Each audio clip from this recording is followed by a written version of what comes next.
અમેરિકાના પગલે ચાલી રહેલા કેનેડામાં ભારતીયો માટે વધી શકે છે મુશ્કેલી। ભારતીયોની સામૂહિક હકાલપટ્ટી માટે કામચલાઉ વિઝા રદ કરવા કેનેડાની સંસદમાં બિલ રજૂ કરાયું।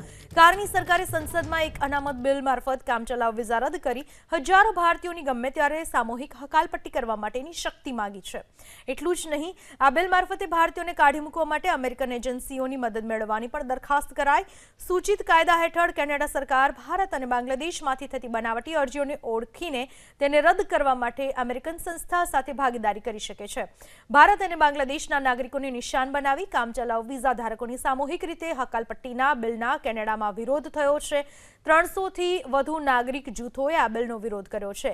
ભારતીય નાગરિકો દ્વારા કેનેડામાં શરણ માંગતી અરજીઓમાં તીવ્ર વધારો થયો હોવાથી કારની સરકાર કામચલાઉ વિઝા ધારકો વિરુદ્ધ બિલ લાવી હોવાનું મનાય છે। અમેરિકાની બી ઘણી ઇન્ડસ્ટ્રીઓ કેનેડામાં છે અને એ લોકોના પ્લાન્ટો છે। એ જે કેનેડાના પ્રેસિડેન્ટ ટ્રમ્પે જે કેનેડાની ઇન્ડસ્ટ્રી પર ટેરિફ ને ટ્રેડ વોર નાખ્યા છે, એમાંથી જે કેનેડાની ઇન્ડસ્ટ્રીઓને તકલીફ થઈ રહી છે એનું એણે પેકેજ રજૂ કર્યું।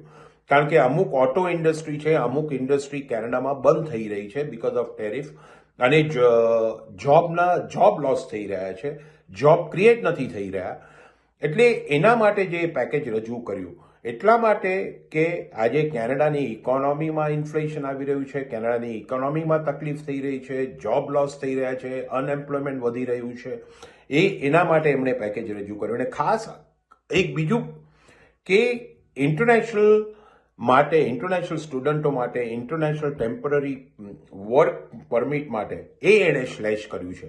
એણે એમ જે 2025, 26, 27, 28 જે 3 વર્ષના એણે જે ફિગર તૈયાર કર્યા હતા એ ફિગરમાં 40 થી 45% સ્લેશ લાવવાનો છે।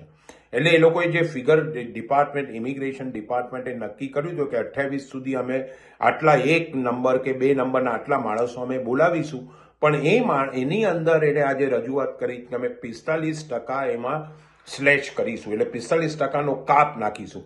એટલે એમાં તકલીફ શું થશે, આપણે ભારતથી આવતા આપણા ભાઈઓ અને બહેનોને જરૂર એ લોકોને તકલીફ પડશે। તકલીફ એ પડશે કે હવે એ લોકો થોડા સ્ટ્રિક્ટ થશે, સ્ક્રુટનાઇઝ વધારે કરશે, અને તમારું પેપર વર્ક બરાબર નહીં હોય, તમે English IELTS how you can speak better English, તમારું વર્ક એક્સપિરિયન્સ શું છે, એટલે તકલીફ તો જરૂર પડશે અને એની અસર પડવાની જ છે। અને એક ખાસ વસ્તુ છે ભાઈ, હમણાં કેનેડામાં જોબ નથી, કેનેડામાં જોબ લોસ થઈ રહ્યા છે because of Canada US tariff war.